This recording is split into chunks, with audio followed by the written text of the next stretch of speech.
Britain's A&Es are taking more than 12 hours to treat thousands of patients. Barely anyone can afford their energy bills, and now we're running out of clean water. After 12 years of Tory rule, is there a single thing in this country that works? That's the question we'll be asking on tonight's Tysky Sour, and to do so, I am joined by Novara Media co-founder Aaron Bastani. How are you doing, Aaron?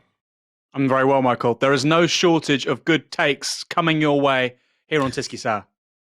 I'll hold you to that. We do want to know your comments and questions, as we always do. Do let us know your thoughts by tweeting on the hashtag Tysky Sour or put them in the comments box. The Environment Agency has declared drought across large areas of England. Prolonged dry conditions have meant many areas have received barely any rainfall all summer.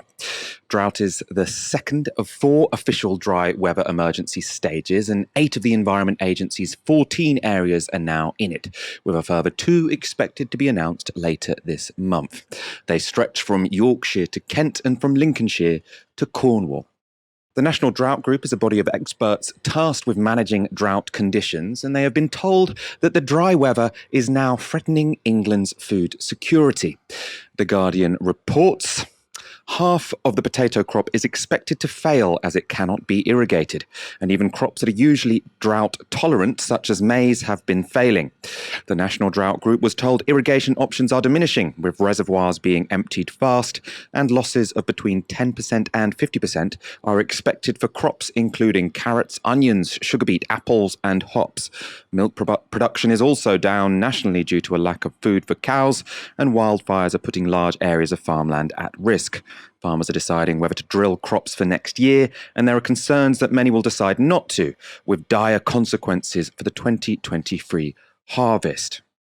In previous years of drought, dry summers were often offset by a wet autumn, but the group was also told that isn't likely to happen now. Of course, what we're seeing here is just more evidence of climate breakdown and the failure of our political class to contend with it.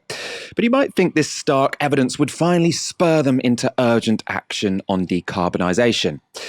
But no, this is what our likely next Prime Minister had to say about a green transition at a recent Tory leadership hustings.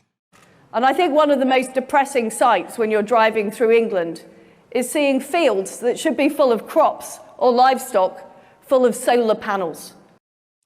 I'll tell you what's depressing, Liz Truss. Seeing fields that should be full of crops or livestock full of fire. This is a field in Thornton, Suffolk, where 15 acres of crops were quickly destroyed in a wildfire. Over the weekend, most of South England and East Anglia will be classed as at exceptional risk of wildfires. The other aspect of the drought, which should be uncomfortable for the Tories, is what it says about our privatised water system. That's because while water bosses ask us to cool down with damp towels instead of having showers, yes, that really did happen, 3 billion litres of water are lost every single day due to leaky pipes. We also lack enough reservoirs to get us through these non-rainy days, because not a single one has been built since water was privatised in 1989. And this lack of investment is all despite money pouring into the privatised water firms. In the past 15 years, household water bills have increased by 40%, and the water companies have taken on £56 billion in debt. But this revenue stream has translated into only £123 billion in investment. Now, that might sound large, but on a per capita basis, it's 35% less than in Scotland, where water remains in public ownership. And that's perhaps because Scottish Water doesn't have to fork out billions in dividends. While investment has dried up over the past 30 years, shareholders in England's water companies have pocketed £72 billion. Aaron, are the droughts and our inability to deal with them just another sign that everything in this country is falling to pieces? Nothing works. Yes. And in terms of declining crop yields, we've been talking about this speculatively for decades. It's been a hot button topic for a decade. We've been talking about it on Novara Media since Novara Media existed. And it's just one of those things where you say it and you say it and you say it and you say it. And of course, it's not yet on you, so it doesn't sound that dramatic. But all of a sudden you think, wow, well, if we have every summer or every sort of several summers seeing something like this, and then it becomes every summer in our lifetime, then it becomes every summer, but worse than this, well, then clearly we have major, major problems with food security. And food security is one of those issues where neoliberalism basically said it wasn't political. It's not politically important to feed people. So you get conservative politicians or Labour politicians, they'll say, well, the first priority of state and the government is to ensure the integrity of the state, national self-defense. And of course, we've expanded that somewhat with COVID-19 against biological threats. Food security obviously should be alongside that. And in terms of climate resilience and food supply chains, very little has been done. There was an amazing article also in the Financial Times last weekend, and it had just this extraordinary number about the number of people basically who work in food production in this country, agriculture, who are over 65. I think it's something like 50% of them. It's an FT story. It's about TikTok farmers in the FT last weekend. And a tiny number of them are, say, under 35. So in terms of the ecological conditions, we have major problems in terms of our food security. In terms of the labor supply available to actually producing food, we have a major problem. But because, like I say, neoliberalism says, well, the market will sort it out. We don't need to worry about these things. They've had an attitude by default for several decades of saying, well, food, that's down to the supermarkets, not our problem.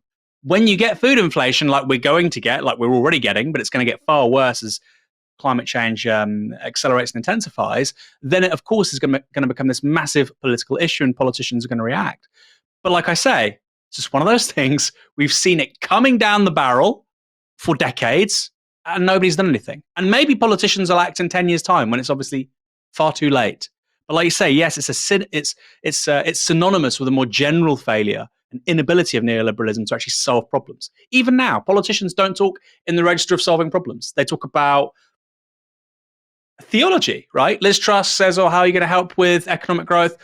Low taxes." Well, that's not an answer.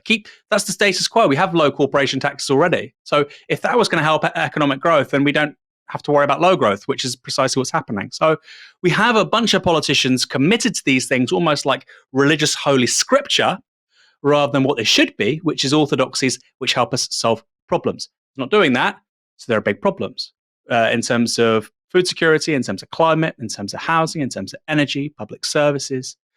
And it is terrifying. But most terrifying of all is the inability of politicians to sort of think, yeah, maybe we're going to have to do things a bit differently from now on. The food prices point is super important. And I think that is probably how this will most directly feed into politics, because we've seen the consequences now of food prices going up by 10% or so. If we're reading there that half the potato crop has failed, it's not just half of all of these different areas of crops, which are very important for our food system. If half of them have failed, and also we're not going to have seeds being sown for next year because of the state of the soil, I mean, that's going to be a really, really big deal.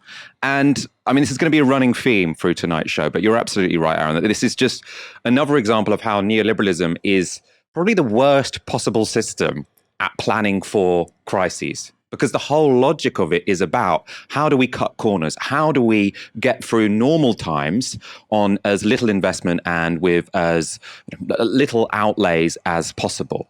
That, I think, it seems to be what the water companies have done. Not a single new reservoir since they were privatized in 1989. That was fine when we had completely normal weather. Then the moment you get a big drought, suddenly the crops have collapsed because we don't have enough money to go through the pipes. Enough water to go through the pipes. Sorry, money doesn't go through pipes. I think the same applies to the leaks, right? Obviously, if this much water is leaking through the pipes, it's quite offensive at any time of year, but they presumably thought, well, we can let this much water leak in and there's enough water that we'll still have it coming out of the taps. That applied until you got to an extreme event, an external shock, and now the whole thing is ready to collapse because they didn't invest in it in the good times. To use a Tory phrase, they didn't fix the roof when the sun was shining. And now, well, when the sun shines too much in this case, we're completely screwed. On the topic of England's morally bankrupt water companies, it would be remiss not to mention their other big scandal this year. That's them discharging raw sewage into English rivers 375,000 times. And that figure is for 2021 alone. Indeed, the behaviour of the water companies was deemed so bad that the Environment Agency, which is an official government body, said water bosses should face jail. A report they published this year concluded. Over the years, the public have seen water company executives and investors rewarded handsomely while the environment pays the price. The water companies are behaving like this for a simple reason: because they can. The water companies will only stop behaving like this if they are forced to. The amount a company can be fined for environmental crimes is unlimited, but fines currently handed down by the courts often amount to less than a chief executive's salary, which go into the millions, by the way. They go on. We need courts to impose much higher fines for serious and deliberate pollution incidents. The threat of significant impending financial penalties has an impact. Investors should no longer see England's water monopolies as a one-way bet. We would like to see prison sentences for chief executives and board members whose companies are responsible for the most serious incidents. Now, it needs to be emphasized, this is not a left-wing campaign group saying this. It's civil servants at the Environment Agency. These aren't usually thought of as being the kind of people who are telling CEOs that they should go to jail. But the events here were so indisputably disgraceful, that you've got this group of civil servants who normally write in a very reserved way saying CEOs need to go to jail for this, because there was all of these companies releasing sewage into rivers, making them, dangerous places. You can't swim in them. That's why we've got signs everywhere saying do not dare to swim in this river, even though we've got a heat wave. Goes out into the sea as well. And for a long time, they were getting away with it. And their private companies, not only were they getting away with it, they were profiting from it, right? I would go further than the civil servants, by the way. How about we don't just jail the criminal bosses, we then renationalize the whole corrupt system? It's not working. It doesn't work in the good times. Even in the good times, when there's no reason to take exceptional measures, they're dumping sewage into rivers. Now, the moment that we have a drought, the water's running out. There is no reason that this system should remain in place. New data from the NHS has shown the depth of the crisis in our health service. The latest release of official data shows that in July, a record 29,000 people waited more than 12 hours to be seen in A&E. That's an all-time high and compares to the 432 people who waited over 12 hours in the same period before the pandemic. Those waits will cause unnecessary deaths, and we can quantify by how much. A British Medical Journal study conducted this year found that for those who waited more than 12 hours to be seen in A&E, the risk of death in the following month, so in the month following A&E attendance, was 16% higher than it was for those seen within 4 hours, 4 hours being the NHS target. Equally terrifying is the increase in the wait times for ambulances. The target for Category 2 incidents, which includes strokes and heart attacks, is for an ambulance to arrive within 18 minutes. But last month, the average wait time for Category 2 incidents was 59 minutes. In the same period before the pandemic, the average wait was 23 minutes. It goes without saying, if people have to wait an hour for an ambulance when they have a stroke or heart attack, that poses a serious threat to their life. And it also causes a great deal of trauma. This week, the BBC spoke to Darren Childs from Shropshire. Back in January, Darren waited 50 minutes for an ambulance when his daughter collapsed. Here he's speaking to Johnny Diamond. Our daughter, who was 12 months old, hadn't been very well. And at about 11 o'clock in the morning, she started fitting and had a seizure. That lasted for about 15 minutes, during which time she went blue and then went grey and stopped breathing. Obviously, as soon as the seizure had started, we called for an ambulance. And obviously, we assumed that when you call an ambulance, that one will be there within a few minutes. Unfortunately, it took over 47 minutes for that ambulance to reach us. So during that time, we had a 12-month-old baby who wasn't breathing. You told the call centre what had happened to your child? Yes, yeah, they were on the phone. They stayed with us the whole time. They did explain that there wasn't any ambulances in the whole of Shropshire available at the time because they were all tied up at the hospital doing handovers. So our ambulance had to come from the next county over, which was Herefordshire, which took the 47 minutes. They advised us what to do. Obviously, once she started breathing again, we were told to roll her on her side and just keep her calm and keep her still, because at that point, even though she'd started breathing again, the seizure was still continuing. And then when the seizure did eventually stop, she was unresponsive, so she wasn't wasn't responding to our voice. Her eyes were rolled back in her head. And obviously we didn't know at the time what kind of effect that it had had for a seizure that went on that long. And obviously we didn't really know how long she wasn't breathing for. So it was quite scary at the time. Well, that sounds unbelievably traumatic. And there is no excuse whatsoever for it happening in a rich, developed country. Of course, the Tories will blame it all on a pandemic they say is out of their control, but that's frankly bullshit.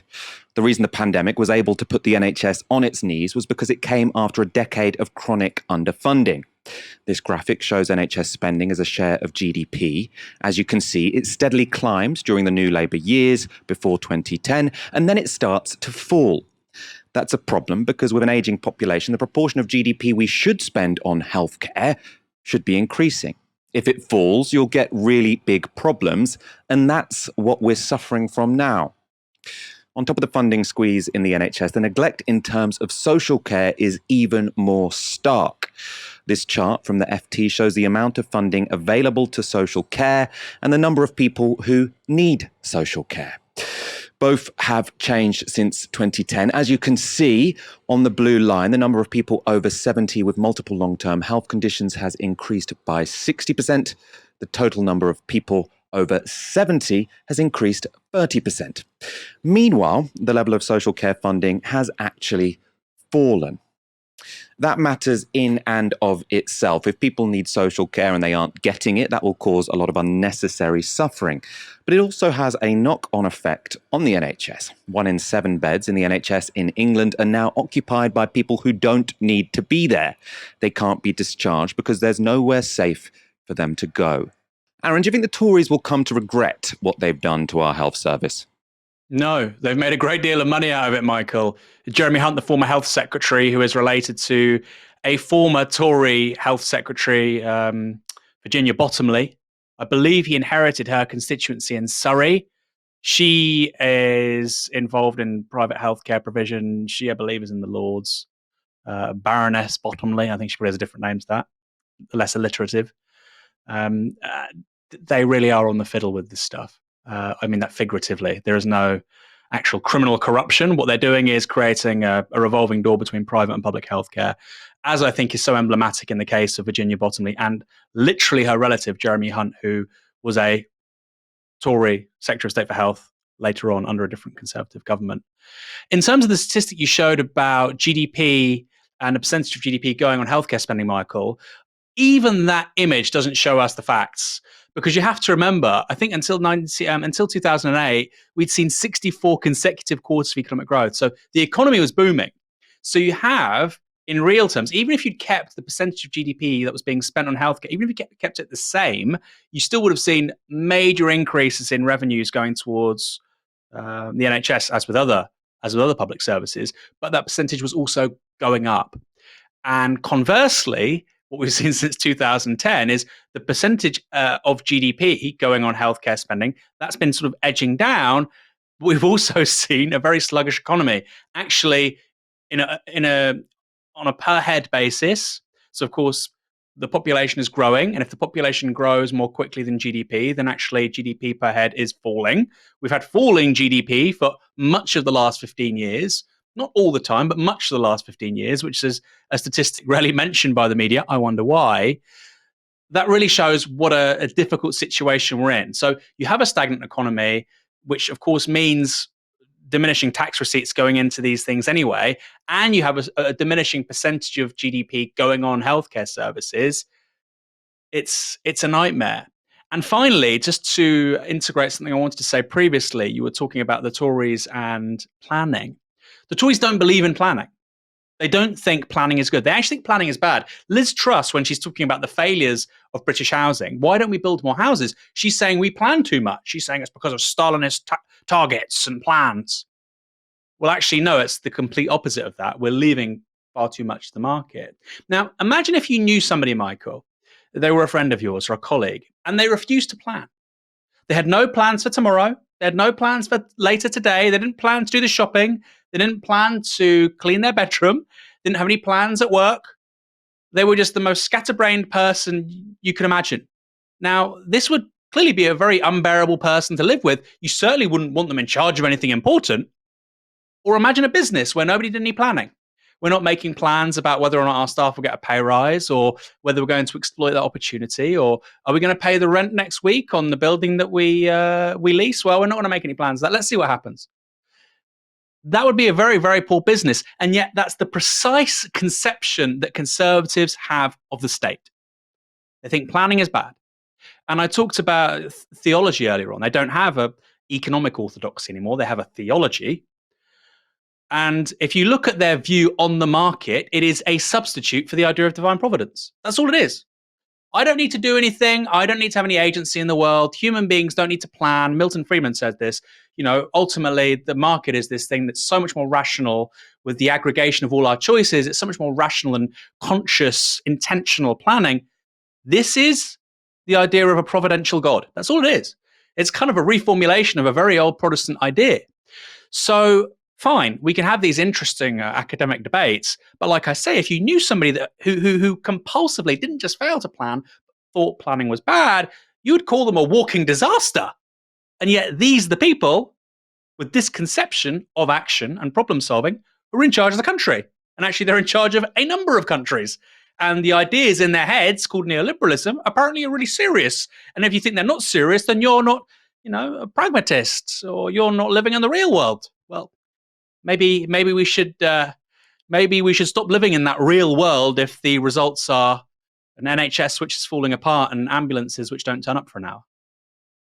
I mean, when it comes to that theology, there is no better example than, I suppose, any of the Tory debates we've seen since this leadership election launch, because both Rishi Sunak and Liz Truss, they stand up and say, oh yeah, we'll give the NHS a bit more money, whatever. But the real issue is we need reform. We're not getting enough for our money when it comes to the NHS. Rishi Sunak says, oh, we'll fix this by charging people £10 if they miss a GP appointment. Now, if you've reduced the proportionate amount of money going to the NHS, if you've had the biggest squeeze on funding in the NHS, I think on record, if you've cut funding to social care while the number of people who need social care has dramatically risen, and then you see disastrous results, then you have parents having to wait an hour for an ambulance for their child who's having a seizure, who's stopped breathing, the cause and effect here is not difficult to work out. You squeeze the big institution of money and it stops working very well, right?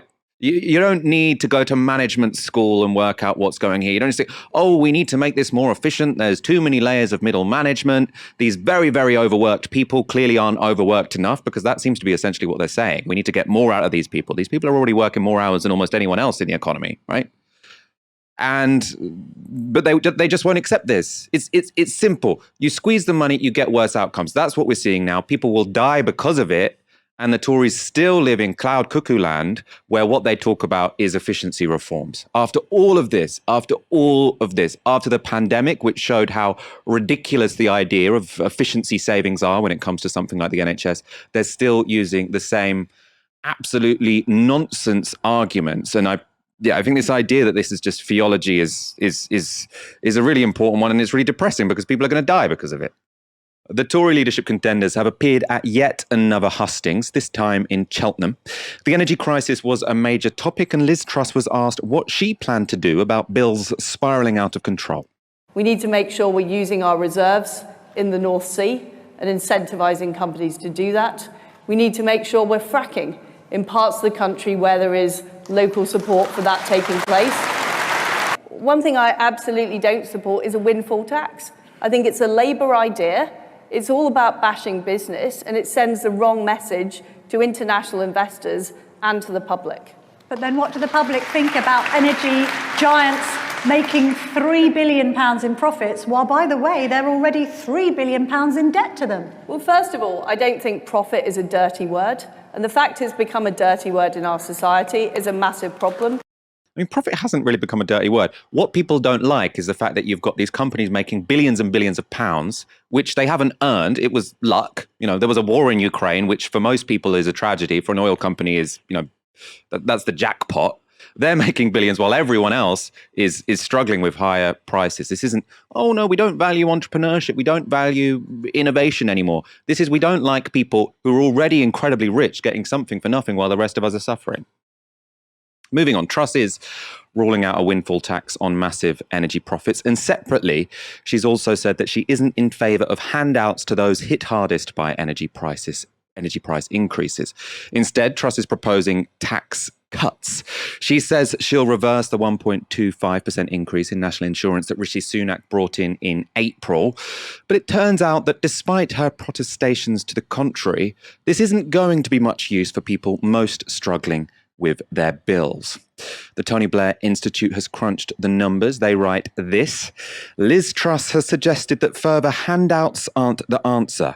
Instead, she has proposed reversing the national insurance increase, designed to fund health and social care to help ease the crisis. That offsets a large chunk of the October price shock for well-off households, but it does very little for those who are most exposed to this price shock. With a national insurance cut, households in the bottom half of incomes will still be on average more than £50 a month worse off. Reversing the rise, therefore, won't do anything to help the people for whom bills at these levels will be well beyond anything they can afford to pay. For the poorest tenth of households, the tax cut would help them by just 76 pence per month on average, whereas the richest households in the UK will be better off by £93 a month. So what Truss is dressing up as a tax relief for ordinary Britons, in fact, looks like a bung to her wealthy Tory base. Those findings were put to Truss ally Therese Coffey by Nick Ferrari on LBC. Talk about a new Prime Minister. Perhaps I can share with you research or news put out by former Prime Minister. The Tony Blair Institute for Global Change has said Liz Truss's plans to reverse the increase in national insurance would save households on the lowest income 76 pence a month. The candidate you favour, she doesn't get her sums right, does she? She absolutely does, and this is thinking about an average of £170 for working households is my understanding. However, the important thing, I think, in the approach that Liz takes in her economic plan, we've heard this morning that the economy has contracted, and we don't, understandably, we want it to grow. Sadly, the Bank of England forecast is for a deeper recession than perhaps government would like, and that's why Liz wants to set out more of an approach about how we get that growth and also put more money into the pockets of people straight away by reducing things like the national insurance levy. And indeed, it's considerably more than that for the average working household, as you will well know. No, here we are. Nick. So the better households will be better off. The richer households, will be better off by some £93 a month. So this is a classic Conservative policy, isn't it? You're looking after those who are well off, £93 a month. Down at the bottom end of the scale, 76 pence a month, according to calculations. Far from it, Nick, because what's also Institute. happened under a Conservative government is that we've increased the national insurance threshold.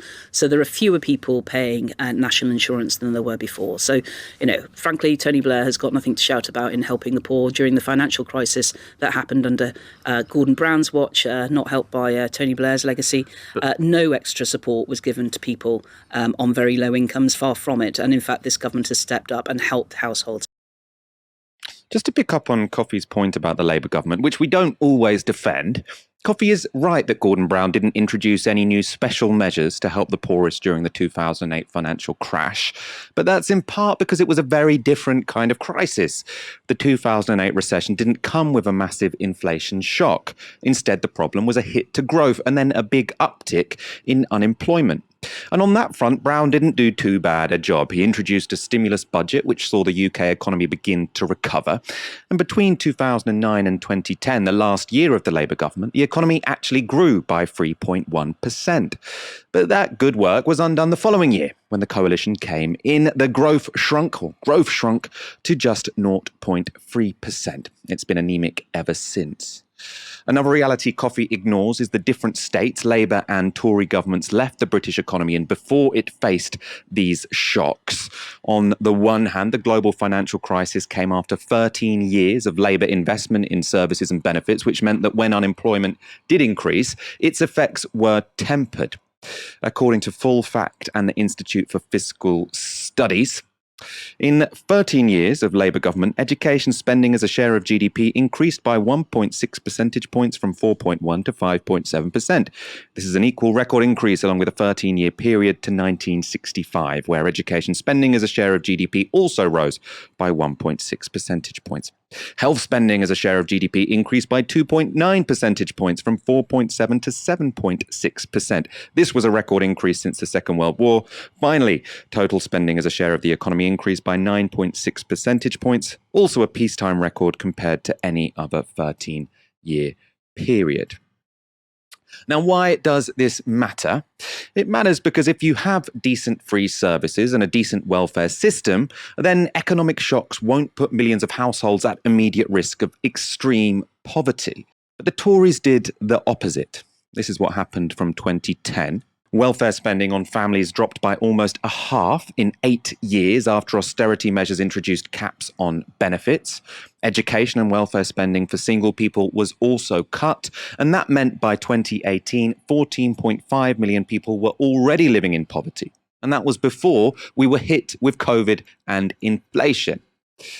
Now, I think this all really matters, and it matters because it completely puts on its head the classic Tory charge that Labour didn't fix the roof while the sun was shining. The Tory line has been that Labour spent too much on public services and that meant we weren't in a good position to deal with a crisis. The precise opposite is the truth. Because Labour had invested in public services and benefits, people were better able to handle a recession when it came. And the opposite is the case now, because everything has been cut to the bone over the past decade. But the precise opposite is true. Because Labour had invested in public services and benefits, people were better able to handle a recession when it came. And the opposite is the case now. Because everything has been cut to the bone over the past decade, when external shocks come along, in this case COVID and inflation, the whole system collapses. Aaron, I want your take on this. And I suppose especially, we heard for such a long time, the whole media accept this line that Labour didn't prepare for a crash because they spent too much money. And it is, I do think the precise opposite is the case. The reason, obviously the financial crisis was bad for many people, but it could have been much worse, and it would have been much worse if we went into that, terrible economic moment with public services already on their knees and with people already in dire poverty. But because, there are lots of problems with New Labour, Iraq, the most significant of them, but when it came to investing in services and benefits, they might not have always have done it in the way that we wanted, but they did do it. And that meant that we were much better prepared. They did, in a way, fix the roof when the sun was shining. I mean, what do you make of this? I half agree with you. I have to say, Michael, as much as we've disagreed with Blair and Brown on this show, and I'm particularly talking about Brown here because, of course, he was the Prime Minister in 2008. It's quite funny when Therese Coffey blames Blair for the global financial crisis. She was saying, well, it's on Blair's watch, and actually it was on Gordon Brown's watch. And obviously, this woman's an idiot. She should be nowhere near power. It is really important to say that had this been David Cameron and George Osborne, can you imagine how much worse it would have been? Can you imagine? Like the level of multilateral coordination between the Federal Reserve, the US government, the British government, the Bank of England, the European Central Bank, the Bank of Japan. Gordon Brown was at the center of that, as was one of his advisors, Baroness Vadera. We don't need to go over the top and say Gordon Brown was the mastermind who saved the global economy, but he made a real contribution. Now, can you imagine George Osborne doing that? Or Sajid Javid? Really? Or Rishi Sunak? Of course you can't. And people watching this know I'm not some sort of fluffer for New Labour. I'm critical of them where they need to be criticised. But in 2008, wow, we really were lucky to have that man at the helm. Really. And in terms of the fixing the roof thing, there's two problems here under the Conservatives. First is that they don't generate growth after 2010. There's not the growth for the tax receipts to fund the public services like there is before. As I said, between 1995 and 2007, I think we get something like 64 consecutive quarters of growth. Never happened before. That's why you get that famous line from Gordon Brown. We've ended boom and bust. Obviously came apart in 2007-8 with the global financial crisis. What we've not recovered since then is a growth model. So before that crisis, we do have a growth model. It's not very sustainable, it turns out.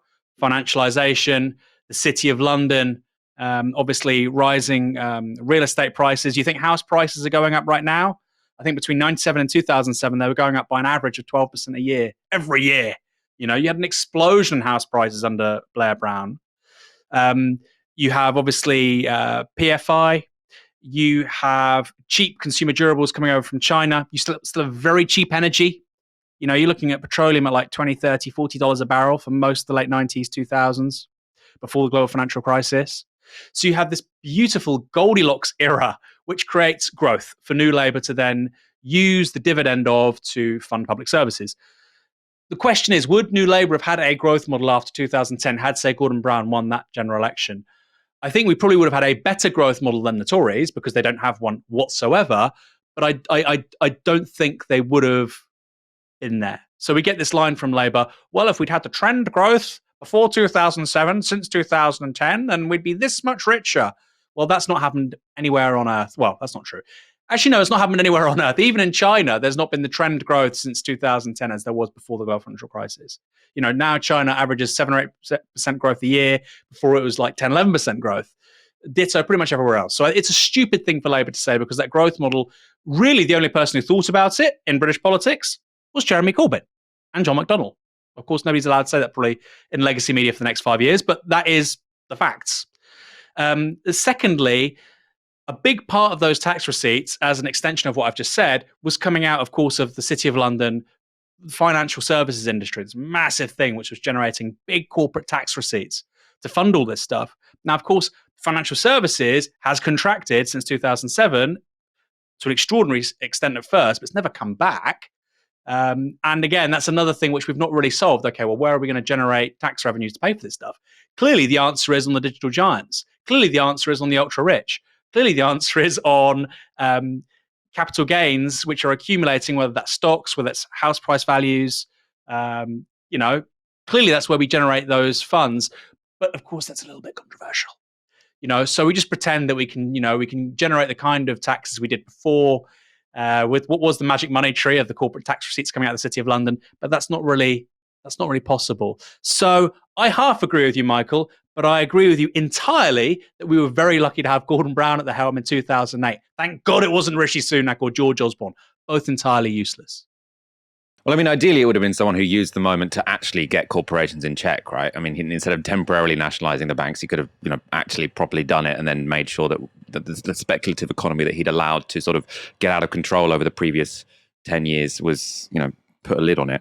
But I suppose the point I'm making is that, they're always saying the reason we weren't prepared for the financial crisis was because we borrowed too much money. It's the precise opposite. I mean, we weren't prepared for the financial crisis in the sense that we hadn't regulated private finance and we had an economy that was too based on rising house prices. But the only way in which you can say we had prepared for it is that our public services were in a fairly healthy state and people weren't already living on the breadline. And it's in sort of the topsy-turvy, through the looking glass world of the British media, the precise opposite suddenly becomes the accepted wisdom, which even Labour are too terrified to counter. British people face energy bills of over £5,000. At the same time, energy companies are paying out billions of pounds in dividends. This week, friend of the show, Owen Jones, explained on Channel 5 why this simply cannot go on. Owen, a bigger windfall tax. We know there's a 25% windfall tax already scheduled. That is going to raise roughly £5 billion. Doesn't apply to all the massive profits they've made before. It only applies from the last few weeks. So all the vast profits, like BP making £6.9 billion. Do you know how much the shareholders of these energy companies have got in dividends since 2010?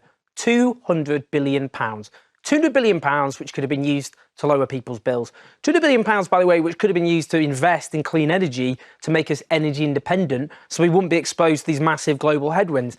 The idea the government are on another planet, not another planet, another universe. If they think these energy companies are going to invest these massive profits into, for example, energy independence, 60% of their new profits are going to dividends for their shareholders. It's a complete, I have to say, it's a challenge to people watching this. Have you lost your minds? Look, no, listen to this. Listen. This is such an important point. £4,400 energy bills. That isn't extortionate. That isn't simply a rip-off. That is a humanitarian catastrophe. People can't afford to pay that. It's literally impossible. Millions of people will not be able to afford to live in one of the richest countries on the face of the earth. Now, the fact that people are angry about this, fine. They're angry about it. They're yelling at their TVs.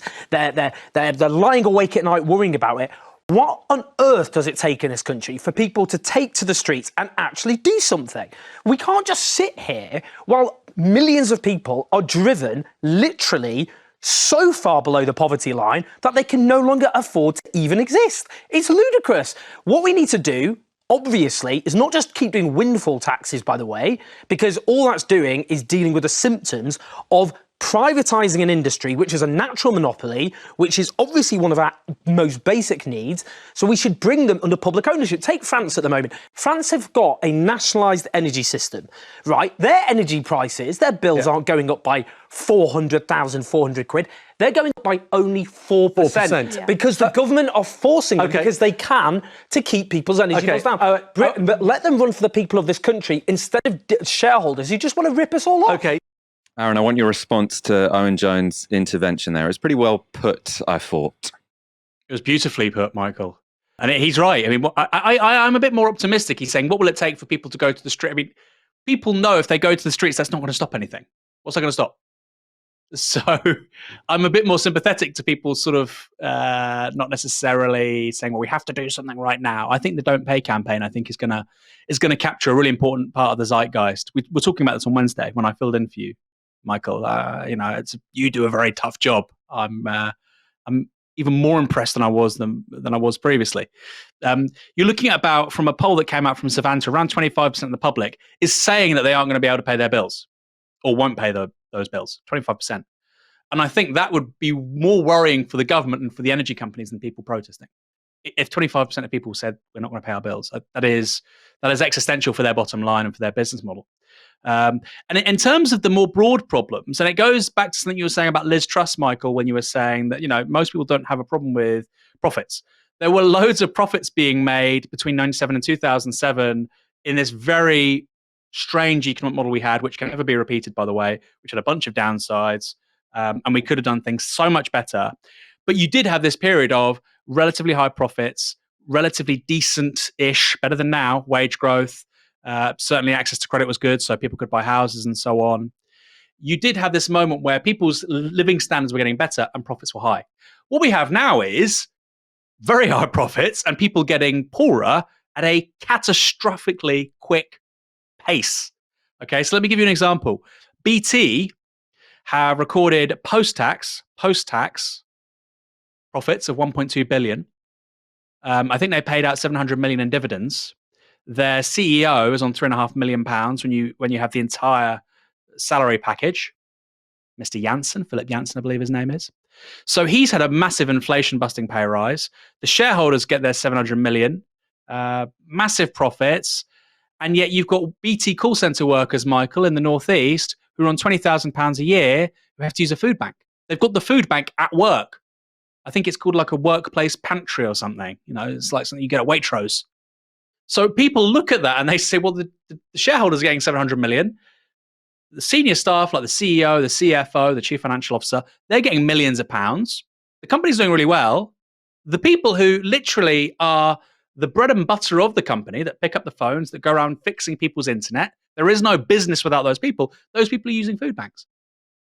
That does incense people. And if your response to that is, well, we shouldn't be ashamed of people making profits, you should absolutely be ashamed of a business which makes profits, pays millions to its CEO, and yet has its staff on the factory floor having to use food banks. Yes, you should be absolutely ashamed of that. And so I think you've got people like Owen Jones explaining this with utter clarity in the media. Of course, we do it too here at Novara Media. But my God, it's common sense, Michael. And the situation is so bad, and yet pretty much the entire political class, and I have to say much of the media, look outlandish. Not all of the media. You get Martin Lewis going on the BBC or ITV quite regularly now, talking common sense. But a lot of the pundits and so on, like Owen says, people are physically not going to be able to pay these bills. So what are we going to do about it as a society? Lock them all up? Do they get their credit rating destroyed? Do they, fall behind on their bills? They stop eating? They stop feeding their kids? What's the proposal here? I mean, we clearly are going to have some cap on prices, which is not the energy cap, which we're getting from the government, because it's not a cap. It's a, multiples increase on our energy prices over the course of 1 year. We're clearly going to have to do something quite significant. What's it going to look like? And that is a question that's really not coming from much the media or the sort of the Westminster class. Owen is a strange person when you see him saying this on the television. There's very few people that are saying it. Grace, Martin Lewis, Ash Sarkar, Owen Jones. I mean, it's common sense that they are right. So why isn't everybody talking like this on the TV and in the newspapers? We've got more coming up on this story and on the idea of nationalising the energy companies. First of all, if you're enjoying the show, do like the video. It helps us on the algorithm. Now, Aaron, I want to put a challenge to you. There's been a lot of debate online about whether nationalising energy companies would make much of a difference to energy prices. And this chart from the FT shows, why it's not a completely ridiculous thing to say. It shows the various costs that make up an energy bill. The dark blue is the wholesale cost of gas. The light blue is the cost of connecting to the national grid. Then you've got the operating costs, the green levy, and finally, in the light pink, VAT and the profits made by the energy retailers. Now, Aaron, the argument made by people who oppose nationalisation, who say it's not going to be the answer to the cost of living crisis, is they say, look, the profits is only a slim section of this increase in prices, 1.9% of their total revenue of the cost of these bills. In that context, what is the point in nationalising the energy companies? How would you respond to them?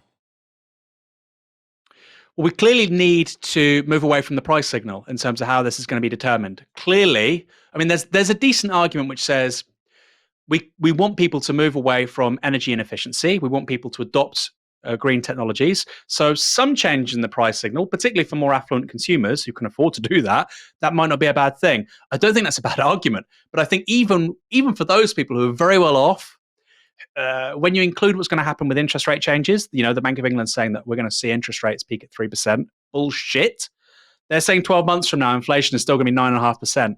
Interest rates are 1.7% now, 1.75%. Interest rates aren't going to be 3%. They're going to be 5%, 7%. I mean, maybe not. They might change their rules, but right now they increase interest rates as long as inflation is significantly above 2%. And they're saying it's going to be 9.5% next year. So between energy costs, between interest rates, between a recession, which we're told is going to last for 5 quarters, a lot of people are going to be hit. So I don't buy this argument of let's just help, the bottom 20%, because actually, I think 3/4 of society has a big problem here. On the James O'Brien show on LBC, I don't talk about that gentleman positively very often, but a caller called him, had a fish and chip shop. He said, look, my energy bills are going to go from something like £8,000 to £70,000. I think when you hear stories like that, you have to understand, Michael, energy is the bedrock of a modern economy. It is the bedrock, which of course have been fossil fuels for a long time. We need to decarbonize. But regardless, a modern industrial economy relies on energy. And I think when you have costs that prohibitively high, you're going to see vast numbers of businesses going bankrupt. Forget the humanitarian crisis of people not being able to heat their own homes. Vast numbers of businesses going bankrupt. You're going to look at things like automotive manufacture, for instance, where the overhead from energy is so high. If you're Nissan, you probably think, well, look, let's just decrease production for 6 months. Let's see what's going to happen in the UK. You might ramp up production in France because energy is cheaper. Or you might be in a country where energy is really, really cheap. I don't know where their production plants are. If you have a production plant in Brazil, it's got big oil production over there. They might have cheaper energy prices. That's going to be a factor too. So I think not just the consumption side, on the humanitarian side, also on the production side. Obviously, if all these businesses disappear, all those people become unemployed, that's a huge hit, not just the economy, but again to tax receipts. And that makes the recession even deeper because businesses lay people off, those people don't pay taxes, they need unemployment benefit, they need housing benefit, et cetera, et cetera, et cetera. So I think you skewer all of that, Michael, by making a really decisive intervention in fixing prices for energy. And from what I understand, and I'm yet to see a better argument for it, or against it rather, from what I understand, the most elegant solution to that is nationalisation. Now, you have Gordon Brown saying, just a few days ago, I think in the Guardian, or maybe it was elsewhere, but reports in the Guardian, that we're going to have temporary nationalisation. I disagree with that. Why should it be temporary? Why should we only socialise these industries when there are problems? Why don't we, if they're profitable, let's socialise them all the time? If they're integral to a modern economy, which clearly they are, as I've just explained, then they should be held in public ownership for the public good. The question is, I think nationalisation or part nationalisation or big stakes of equity in energy companies and wholesale and a bunch of different layers of the sort of supply chain, I think that's coming. I do think that's coming actually in a lot of Western countries. should it be temporary or should it be permanent? I think on the left, we should be saying it should be permanent. And also, look, that's going to help us accelerate decarbonisation, right? Because we need to be planning how much energy we generate and from what sources in a far more considered way than we presently do. Yeah, I mean, I don't really get the whole temporarily nationalize them, because the whole problem, the reason we have this shit energy system is because the private companies didn't have the incentive to invest enough in the system because they were too interested in short-term profits. Now, you might say, look, the profits is just a small sliver of the overall cost, especially, now gas prices are driving the high cost. But if we just nationalize them for this temporary period and have price controls, then privatize them again, you'll have exactly the same problem, which is they don't bother to invest in capacity. They don't bother to invest in a green industrial revolution. And then the next time there's a gas crisis or an oil crisis, we're in this same shoddy situation. So I mean, nationalize them for good, invest in clean energy, and then we won't be so vulnerable to these kind of shocks. And you don't have to look far to see that. You don't have to read Marx to work out how this might look. You don't have to look deep into the history of socialism. You just have to look at France. They've nationalized their energy, or it's been nationalized for a long time, and their bills are going up 4%. Why? Because they invested in nuclear, which means they're not so reliant on gas from Russia. And also, they can cap prices. The government absorbs the cost, and there's not the kind of moral hazard when the government bungs all of this money to cover the losses of energy companies, because the same person is responsible for investment and bailing them out, which is, in that case, the French government. It's not this situation we have here, where you've got private firms, they think we won't invest in the good times, and then in the bad times we'll wait for a bailout from the government. That's the very vicious cycle we're in at the moment. And even Gordon Brown's plan, which is much better than Keir Starmer's plan, much better than any of the Tory leadership candidates' plans, even that doesn't end that cycle. So just nationalize the goddamn things. End the scam. The Trade Unions Congress have released a video showing that when it comes to the Tories, it's always one rule for them and another for the rest of us. This is how Conservative Party members will be choosing who our next Prime Minister will be. They go to the Conservative Party website and choose their candidate. And this is what union members have to do to vote to strike. Wait to receive their ballot paper in the post, fill it in, and take it to a post box. So why don't unions have online voting? Because the government has banned it. So apparently online voting is okay for 180,000 Conservative Party members to choose our next Prime Minister, but not okay for millions of trade union members fighting for better pay and conditions. So our question to the government is, if online voting is good enough for you, why can't unions use it too? That was a good point, well made. The Tories are in favour of online voting when it comes to their leadership elections. It's an option they offer because it's easier, cheaper, and lets more people participate. But when it comes to trade unions organising strike action, only an old-fashioned letter in the post will do. It's obvious hypocrisy. So how did we end up in this situation? Well, to get to grips with this ridiculous situation, we can go back to 2016 when David Cameron's government passed a new Trade Union Act.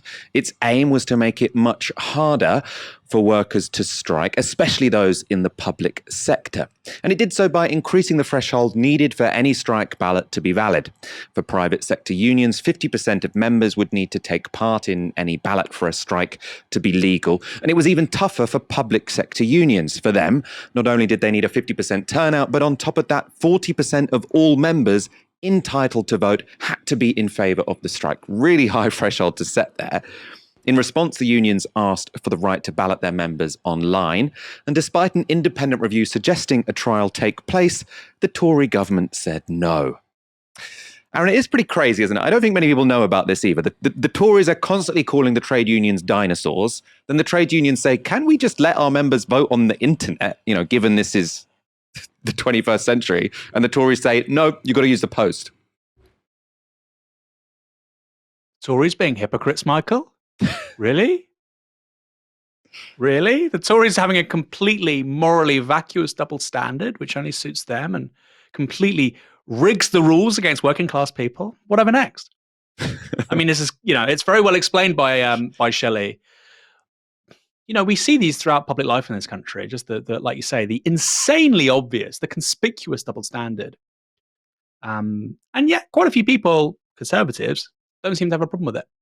It is really, really strange. And, we have to understand that not everything about human psychology, well, actually, the majority of things about human psychology aren't very rational. And that people who identify as conservatives or with conservatives will think that this double standard is entirely legitimate. You can't persuade those people. Fortunately, it's not many people. Even if you look at the last general election, you're talking about 55% of the country, 60% of the country, 65% of the country turns out to vote. They get 40% plus, and of course, a lot of those people don't think like that anymore. So, it's not everybody, but there's a decent minority of people in this country who would say, Tories can vote online for the next prime minister, but actually, it's entirely justified you have to have ID to vote at the next general election. And you have to go to the polling office with your identification, with a passport. Obviously, it's really, really, really daft. That's why people need to support Novara Media, Michael. They need to support New Left Media to bring a little bit of reason and sanity to a very confused political conversation in this country.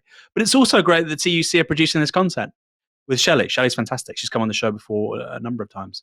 Communicating that in a really compelling way. Because yes, we need a better media, but also trade unions and organizations which are acting in the best interest of working people need to be able to tell their story better too. And actually, that's one of the really impressive things I have to say, Michael, in 2022 so far, whether that's the GMB, whether that's the RMT, the TUC, particularly the GMB and TUC, on TikTok and on Twitter, on Instagram, they've been really hitting things out of the park with their social media. And particularly, of course, now with this Enough is Enough campaign, you've had 300,000 signups in less than a week.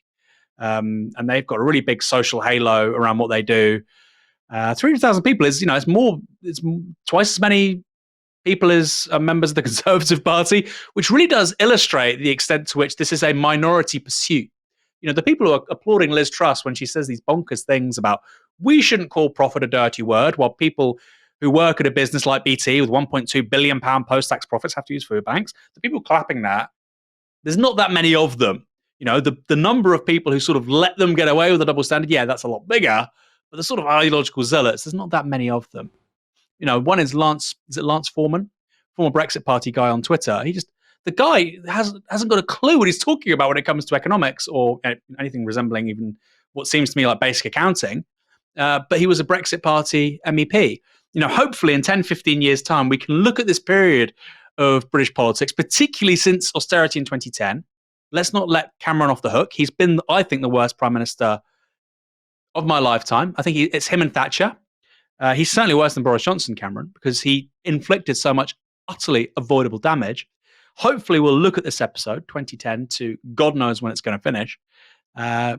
Obviously with sadness, but maybe a slight smile that it's over. And I look at Shelley and I look at the TUC's content online. And I even watch Tisky Sow and Michael Walker's hosting it, and I'm not on the show, and I'm an avid viewer, and I have a little bit of optimism and hope for the future. You've ended the show with some hope. That's very good. I'm glad you did, because it has been a fairly depressing evening. We've been just showing you countless years of failure from a government which is still in power. We'll end with some more good news as well, and that's that despite the onerous requirements for going on strike, which we've just explained to you, trade unions are smashing those strike thresholds. The most recent RMT strike ballot had a turnout of 71% and 89% voted in favour. Also this year, 74.8% of BT workers turned out for the CWU strike ballot, with 95.8% voting for it. And in the ballot on upcoming Royal Mail action, the turnout was 77%, with 97.6% voting to strike. So the Tories thought, if we set these thresholds so high, it can't possibly be the case that workers will be engaged enough that more than 50% of them vote in these ballots. It turns out that turnout is huge, and the demand for strike action, because people aren't going to accept pay cuts, is overwhelming. Of course, on Novara Media, we will be continuing to cover those strike actions, which are, setting British politics alight this summer. Let's wrap up there. Aaron, it's been a pleasure being joined by you this evening. Michael, it's been my pleasure. After hosting on Wednesday, I have an immeasurable amount of respect for what you do. Very tough job in the hot seat. I don't envy your job. To all our viewers, have a wonderful weekend. Enjoy what's left of the good weather. It's going to be very hot afterwards, but this, I think I believe, Michael, I don't know what you're getting in London. I think we peak on Monday, and then it's kind of a bit cloudy after that, which is probably good given we're in a drought. Thank you for watching. We'll be back on Monday at 7 p.m. For now, you've been watching Tysky Sour on Novara Media. Good night.